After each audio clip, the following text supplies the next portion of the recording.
as much as it pains me to do more seed starting at this point in the season, I have more seeds to sow. And these will be pretty much my last seeds for the summer season. And anything else I start beyond now will basically just be succession plantings and things that I will do as replacements when other crops are done. So today I'm going to be doing sunflowers, zinnias, and right now a whole pile of squash. So squash can be direct sown, and I think I am going to try to direct sow a few, and the rest I'm going to start as plants. So I have a lot of options here. I'm going to be growing my first pumpkin, which I'm very excited about. I've got a table queen acorn squash. I have a celebration winter squash, which I'm very excited about, and this is mainly what I will be growing in terms of winter squash. And I've also got a butternut squash. Now zucchini, of course, also falls in the squash family, and I am going to start some zucchinis as well. I'm probably going to start half, and the other half I'm going to direct sow in the ground. Last year I did an experiment because I had heard that if you plant seeds directly in the ground, that your zucchinis that were directly sown will actually produce before your transplanted ones. And that actually did prove to be true. So anyway, I'm gonna try again and see what my results are this year. But I've got the incredible escalator climbing zucchini. I have never grown this before, and I'm very interested to see what that's going to be like. I've got the summer golden zucchini. I grew this last year and it's delicious. I like these because they tend, even when they get really overgrown, the inside still stays really firm on these zucchini. Love these. And I'm also growing Castata Romanesco, which is an heirloom variety and kind of has, it's a green zucchini with a white stripe on the ribbing. Okay, so I've got all of my pots started by filling them up with potting soil, and I'm going to start with my pumpkin seeds.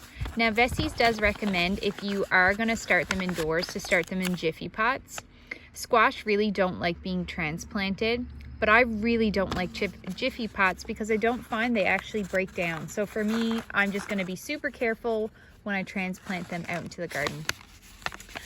So I'm actually going to just use one seed per pot because I don't have a lot of these pumpkin seeds, but if I had an excess of seeds, I would definitely do 2 seeds per pot. So these need to be about 1 inch down. General rule of thumb is the larger the seed, the deeper it needs to be planted.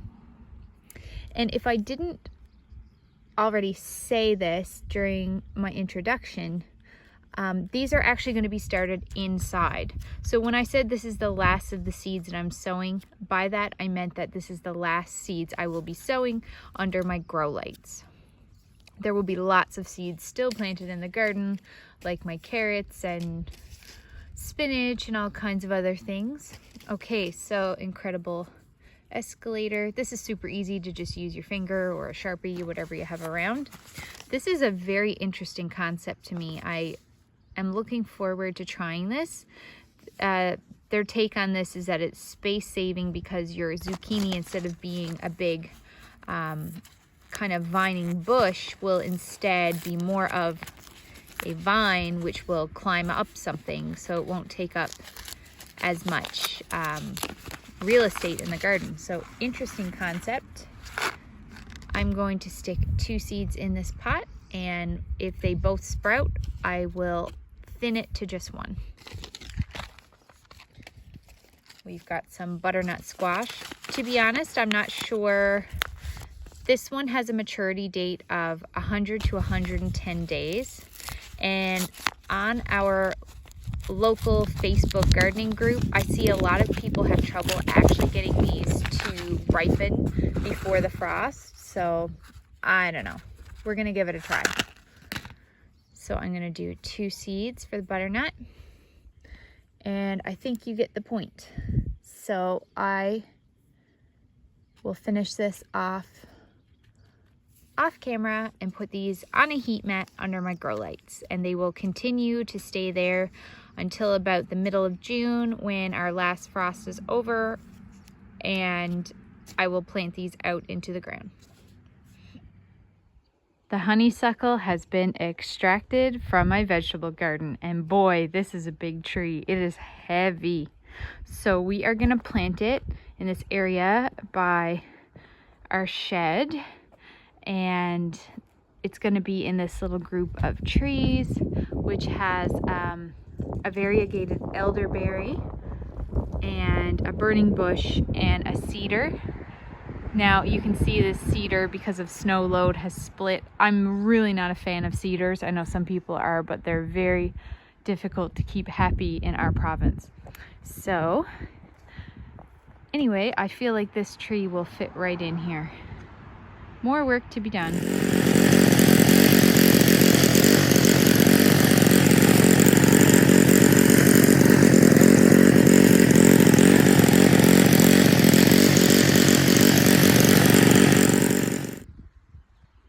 I've been researching different types of mulch to use in a vegetable garden, and I had this great idea after seeing that some people use pine straw to rake up some of the pine needles that this gigantic pine tree sheds every year. It's not going to give me any weeds, and apparently it won't affect the pH of the soil too bad. So let's scoot over to my vegetable garden. Here is a lettuce bed, and there's also some kale, which I have covered to keep the cabbage loopers off. But as you can see, the surface of the soil is looking very dry. It's even starting to crack. So if you add mulch, so that could be grass clippings, that could be like a cedar mulch. There's so many things you could mulch with. Dead leaves, although here in a windy condition, that's a waste of time for me. So by adding a layer of organic matter on top, it's going to keep this crust of soil more hydrated, and the plants are going to be much healthier. The plants will be so much healthier because you will not get as much evaporative loss of moisture from the soil. So I'm going to mulch this bed, and I think this is a great idea and a great way to use what I have in the yard. Just wanted to give you a look at my spring flowers here in the front yard. This is probably my favorite time of year, when it seems like everything blooms at the same time. I will apologize, I'm very close to a road, so it's hard for me to filter out the traffic noises. But we had a rain last night and everything is looking really lush. The overcast is great for filming. I've got some Gypsy Queen hyacinths. The rain has tumbled some of them over, but they are absolutely stunning. I love this color. It's kind of salmony pink. I actually think I'm going to invest in more hyacinths because they do seem to perennialize really well. Over here, I've got a daffodil that I actually don't know the name of because it was not what I purchased, but I love it. It's got a frilly cup, which is orange and yellow petals. Absolutely stunning, and they're really big too. So that's really pretty. I have a smattering of replete daffodils, which are hanging pretty low right now due to rain. These are stunning. I love this kind of apricot swirly color that they get. And so far, they've perennialized pretty well in my garden. This is their third year. So I don't know. I don't find daffodils come back reliably, but I'm hoping I can keep them going a little longer before I have to replace them. Lining my pathway is this beautiful muscari, also known as grape hyacinth. These are gorgeous and I have them on each side of my pathway. I'm really hoping that they're going to fill in and naturalize with time. It's my dog.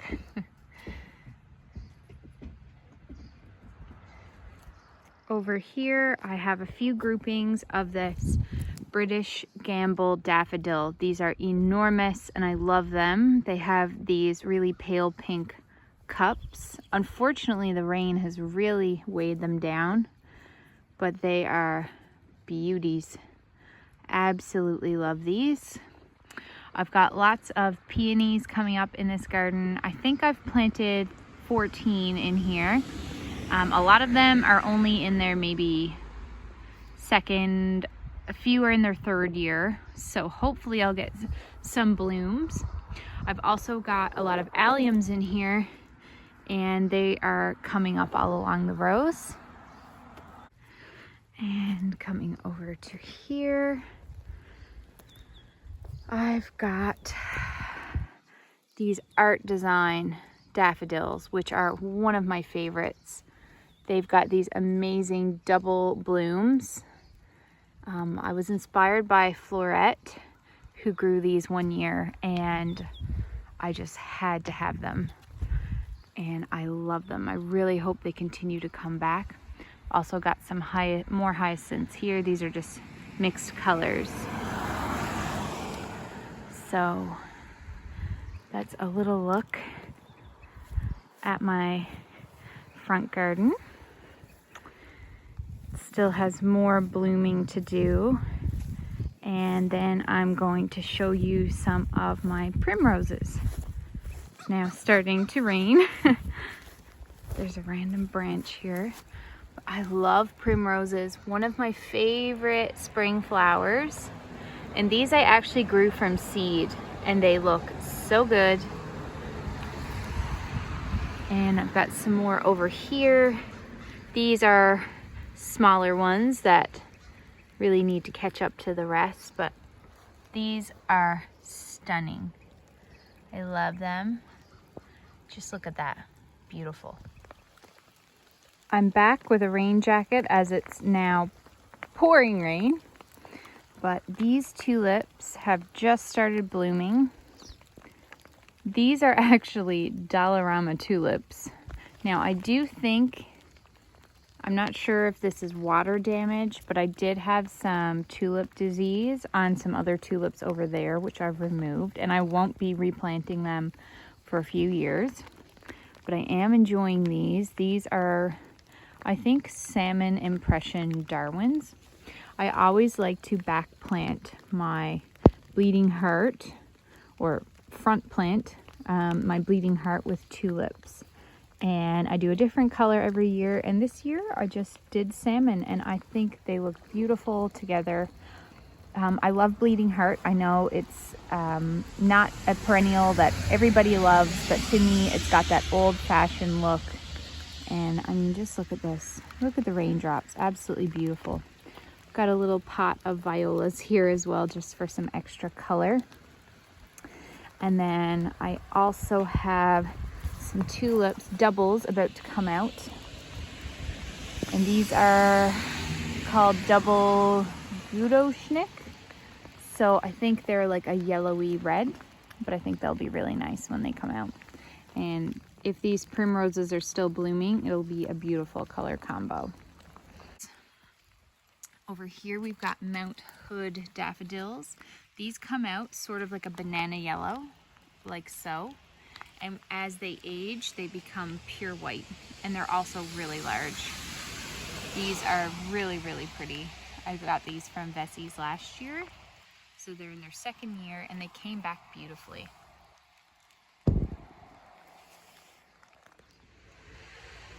My vegetable garden is really starting to come into its own.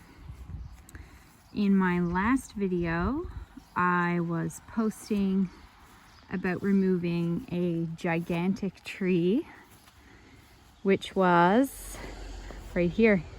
And it looks like it never existed. I'm so happy because it was shading a little bit of this bed, and now my lilac tree is on full display for when that blooms. Also gives me some options to put maybe like a seating area or some pots around here. This is my carrot bed, which I will be planting up hopefully soon. Over here, this is my brassica area. So I've actually, it's really hard to see through this netting, but I do have some broccolis and Swiss chard. I've got a few kales in the back and some celery. They don't need to be under netting.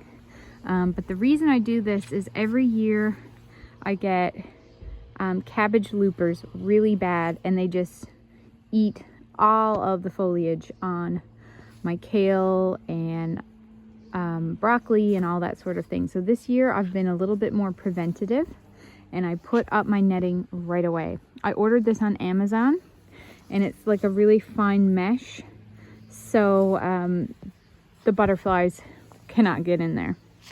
So a cabbage looper are those white butterflies that you see, and they will come in and lay their eggs around the base of plants that are in the cabbage family.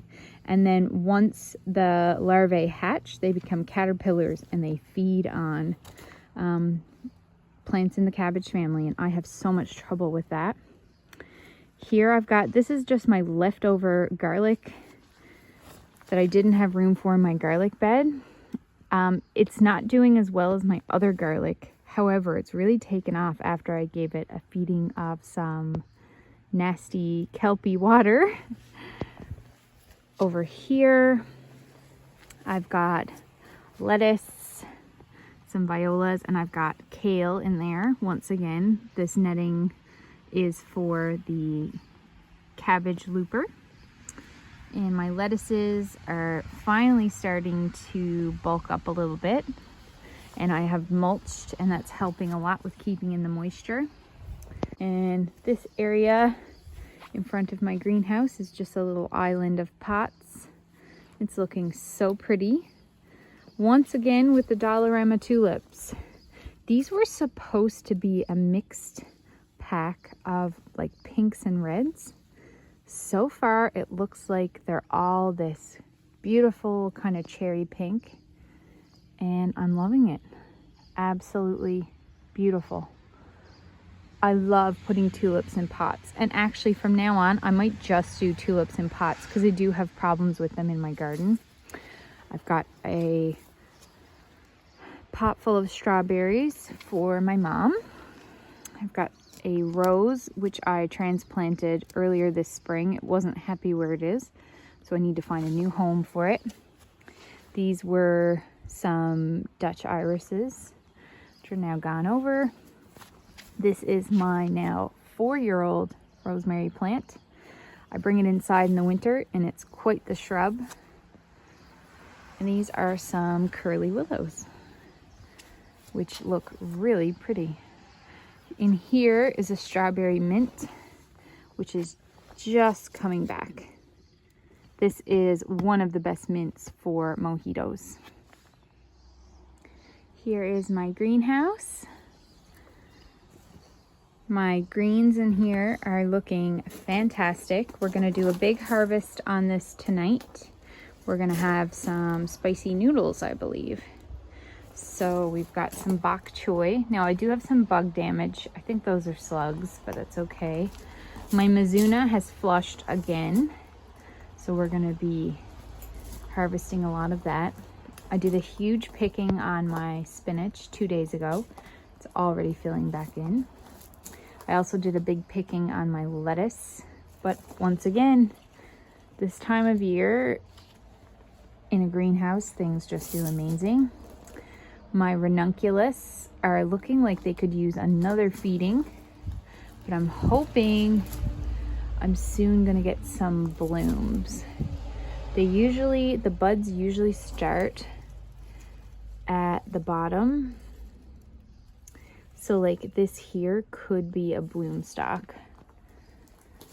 And then I've already transferred all of my tomatoes out here, and it's a little bit of sink or swim because I was just a bit overwhelmed trying to keep these all watered. And to be honest, they're all looking really good. Now I do have a few that I've had some watering issues with, so the leaves are not the happiest, but the rest look look at those, super healthy, super lush. Got some dahlias in here that I'm pre-sprouting. These were seed dahlias that I grew last year called Bishop's Children. They've got these dark leaves and single flowers. Great for the pollinators. And here I've got some arugula, which we can definitely start harvesting. And check out my radishes. These are some nice radishes. So these are French breakfast, and I'll be able to start picking those. Got some red mustard, a few more ranunculus, and more ranunculus here as well. My David Austin rose. This was my Mother's Day present. I've wanted this one for years. This is the Lady of Shalott. I bought this for in honor of my daughter, Molly Rose. And this is going to be stunning. When I bought it, it looked really pathetic, but now it's leafing out beautifully. So I'm happy about that.